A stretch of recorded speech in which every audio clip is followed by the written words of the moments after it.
All right, this is a titration with a weak acid and a strong base.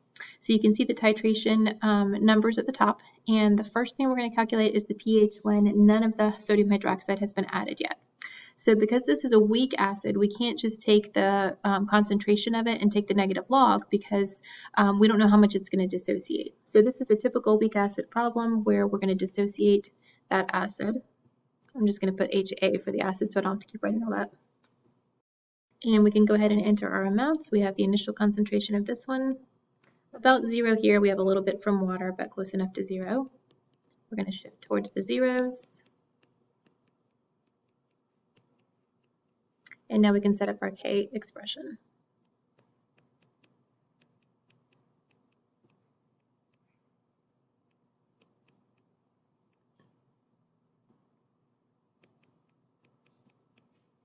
We'll go ahead and make that assumption and calculate X.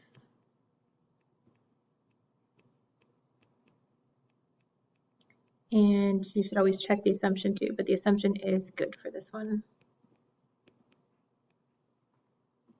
So now that we have X, X is the concentration of H plus at equilibrium.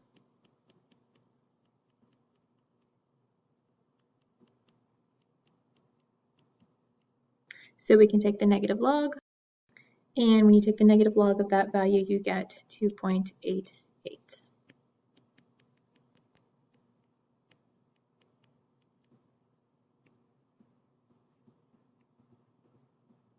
Keep in mind your sig figs. All right, let's go ahead to section B. So now we've got a few more things because now we're going to add the sodium hydroxide. So let's list out what we know.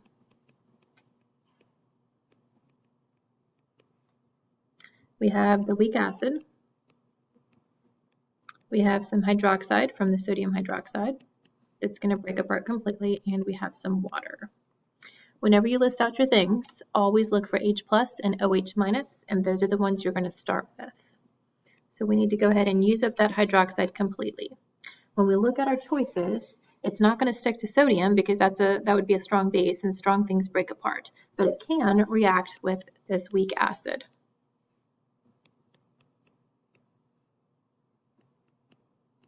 And again, I'm using A minus to substitute for the acetate ion. This is a BCA table. And don't forget you want to convert this into moles. In this case, we're actually going to use millimoles just like our last one.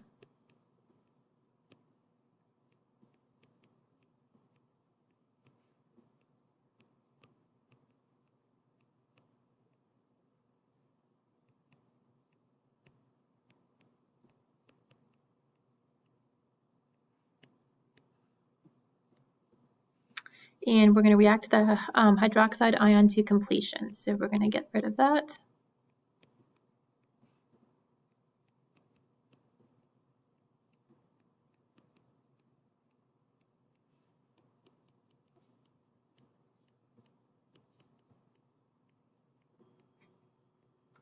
All right, so we have reacted the hydroxide to completion. So now let's see what we have in the solution. We have some weak acid, 4 millimoles of it. We have some of its conjugate base, 1 millimole of it. We still have some sodium, which is not going to do anything, and we still have some water. So the fact that we have a weak acid and its conjugate means that we have a buffer solution.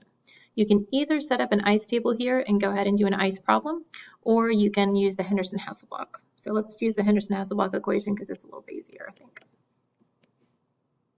So we're going to take the pKa plus the log of the concentrations of these at equilibrium. However, you do have to be careful and make sure you turn it back into concentration. Now, in this case, they're going to cancel out. So the base is going to go on top. We had 1 millimole. We now have 60 milliliters. And then for this, we had 4 millimoles and 60 milliliters. So the 60s actually will cancel out for this time. Plug in the negative log of the Ka there, and you end up with a pH of 4.14.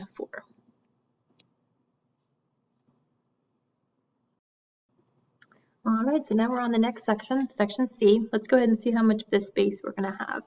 If we do 50 milliliters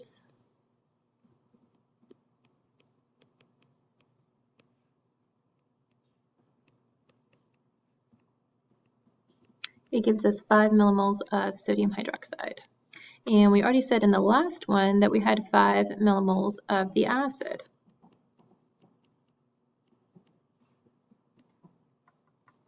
So these are both going to get completely used up.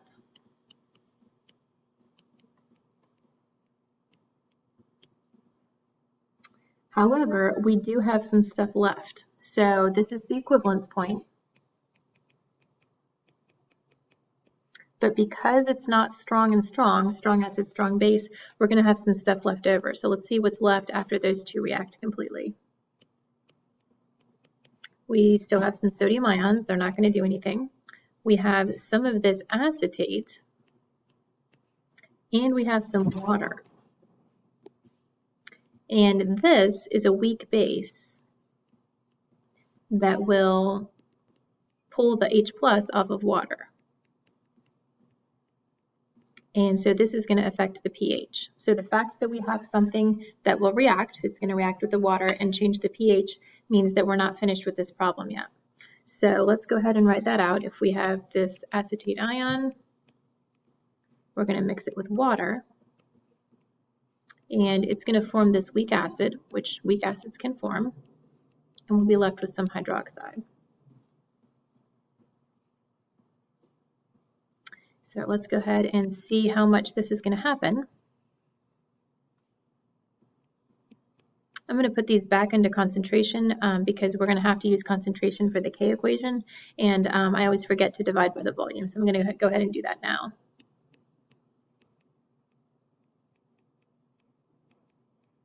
So we're adding 50 and 50 because we mixed two things together. The millis will cancel out, and you'll end up with 0.05 as the molarity.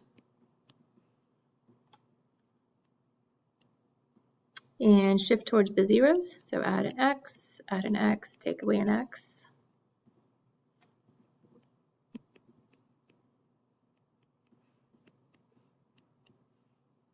And now we have a problem. So we're ready to set it up and plug it into our K equation. But before you ever use Ka and Kb, you need to make sure that you're using the correct one.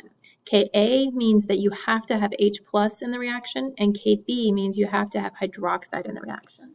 So check this out, we have hydroxide, so we cannot use the Ka because that's for H plus. So what we have to do is this equation where we say that Kw is equal to Ka times Kb, and Kw is 10 to the negative 14th. So now we can solve for the Kb.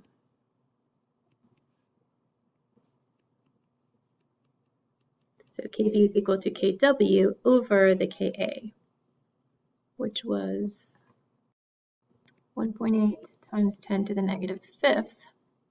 And so now the Kb is equal to 5.6 times 10 to the negative 10th. And now we're ready to set up that K equation. So products over reactants. We will go ahead and make our assumption. Don't forget that this has to be in molarity. So if you didn't convert it to molarity in that ICE table like I did, you have to convert it here at this point. But when you plug it into the K equation, it must be in moles per liter, not just moles or millimoles. And X equals 5.3 times 10 to the negative 6th. The assumption is good. And we see that X is equal to the concentration of hydroxide at the equivalence point.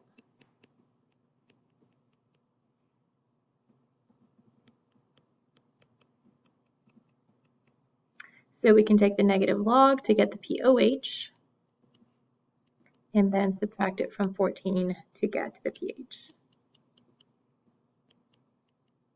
Notice that even though this is the equivalence point, the pH is not equal to 7. So remember, when you have something that's weak, the pH is not going to be equal to 7 at the equivalence point.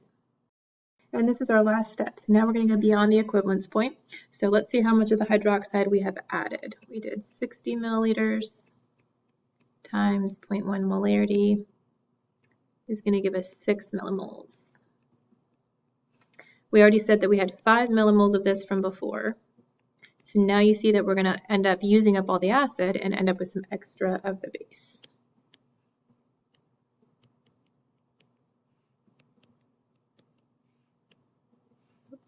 MX.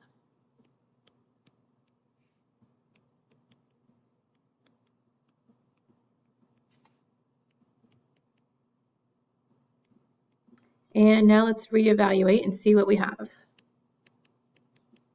So after the reaction, after we've used up as much as we could, we have some sodium ions, which are not going to do anything. We have some of that acetate ion, which could do something. It's a weak base. We have hydroxide, which is a strong base, and we have water. So we actually have two things here that can affect pH. These are both bases. But hydroxide is strong, so it's going to affect pH the most.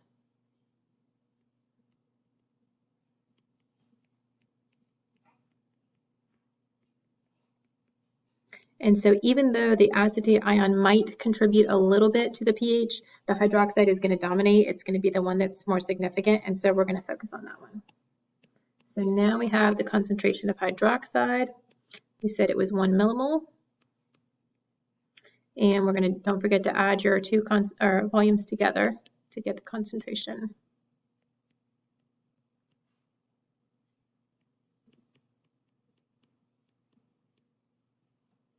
Take the negative log to get the pOH. And then don't forget to subtract from 14 to get the pH. And that is it for this problem.